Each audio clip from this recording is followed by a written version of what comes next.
This is the download from Sounds Profitable, your daily source for the essential news in the business of podcasting. I'm Gavin Gaddis.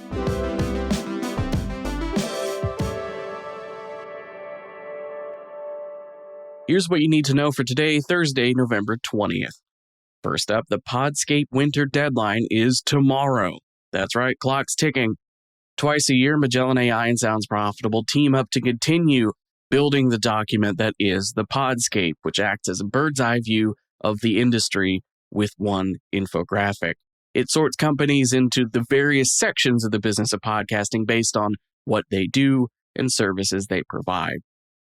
These biannual updates serve to add both new companies as well as update existing ones. For example, if your company had a change of direction, got a new logo, acquired some new stuff, all of that's relevant. Participation is free and highly encouraged. You can fill out the form linked in today's show notes by end of day, Friday, November 21st. That's tomorrow if you're listening to this when it comes out. Your submission will be included in the winter update, which is scheduled to go live early next year. Next up, clawing their way to ownership, why some podcasters are building products instead of reading ads. At a recent Bloomberg Business of Podcasting Summit, Shot Studios co-founder John Shahidi explained why they launched the Happy Dad seltzer brand. Full Send podcast audience is 85% male. Hard seltzers are popular, but college-age dudes perceive White Claw as effeminate. Happy Dad serves as an example of podcast monetization that builds equity in one's own business. When a Full Send listener tries Happy Dad and likes it, they've just reinforced their connection to the podcast, a podcast which itself is driving affinity for Happy Dad.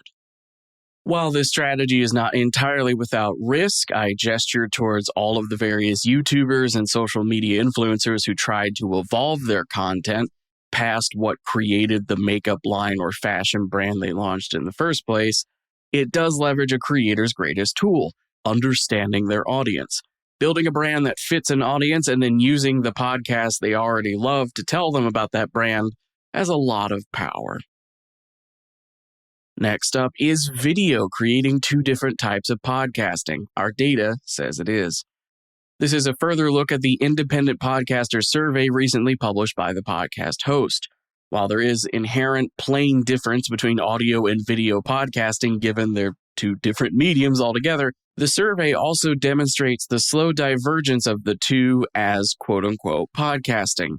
50% of video podcast respondents spend more than $50 a month on video production, compared to 28% of audio-only podcasters. Video respondents spend less time actually producing and editing episodes than audio producers, which seems paradoxical until taking into account formats. Video respondents heavily skew towards interview podcasts. Solo productions or more labor-intensive formats, for example, documentary, fiction, roundtable discussions with many participants and gear requirements as such, aren't as prominent in video as they are in audio. As Tom Webster noted back in July in his piece, The Podcast Preservation Paradox, the industry is big enough for both algorithm-feeding weekly, easy-to-make video shows and the high-effort, high-polish audio that made podcasting popular to begin with. But it's also on the industry itself to intentionally prevent economic forces from narrowing future creative possibilities. We don't want to box out anything that isn't a formulaic, easy-to-produce video podcast. Next up, Defector Annual Report, September 2024 to August 2025. Longtime readers might remember Defector Media, a sports and culture blog formed in the aftermath of the 2019 quote-unquote stick-to-sports exodus from the website Deadspin. The outlet has posted their annual breakdown of revenue and expenses. Podcast ad revenue continues to grow for the company, both from improving sales on normal gossip and monetization of new shows.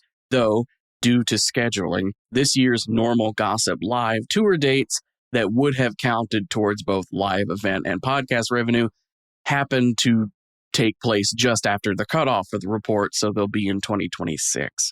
Still, this report notes that a critical source of income for Defector as a company is normal gossip. which is a podcast that exists because journalist Kelsey McKinney trusted the show piloting process laid out at Defector and brought it to Defector instead of taking their offer to a talent agency. Next up, what to do when a podcast hits critical advertising mass. Christina Rubino, general manager of offline and audio at Right Side Up, has published a sizable LinkedIn post about a tricky question in podcasting that not a lot of people openly discuss. What should a newly monetized podcast cost? In Rubino's experience, podcasts tend to reach enough momentum to attract advertisers once they hit 10 to 15,000 downloads per episode. Enough momentum to demonstrate the show is scalable and predictable, though those podcasts generally are with a network or sizable entity to begin with. Standalone indie shows have a number that climbs up to 20 to 25,000 download range, though it should be noted, niche content reaching a highly specific audience can get some leeway there. As for the rest of the news, Zeno Media has rolled out a new self-serve feature in the Zeno Tools dashboard, powered by their proprietary ad server. Broadcasters can now create, manage, and track their own direct ad campaigns in real time. As of today, shares for Acast have started trading on the NASDAQ Stockholm main market. Canada Land and the Canada Jewish News have partnered to release a new investigative limited series, What is Happening Here?, in which host Jesse Brown examines the rise of anti-Semitism in Canada. Netflix has made enough noise shopping around for video podcasts that The Hollywood Reporter has even picked up the story. Red Tech has further coverage of the CRA and Triton Digital October edition of their Australian podcast ranker. And the winners of the New Zealand Podcast Awards, supported by Acast, have been published. Pod News has a handy list with links to every single podcast. That'll do it for today's episode. You can get a link to every single thing I've talked about today by clicking the link in your show notes to go to today's episode page on Sounds Profitable's website. Also, on the front page of soundsprofitable.com, you can sign up for the newsletter edition of the download, which will email all of the links to all of the stories directly to you every day. The download is written and produced by myself, Brian Barletta, and Tom Webster. For Sounds Profitable, I'm Gavin Gaddis, and I'll see you tomorrow morning for the download recap.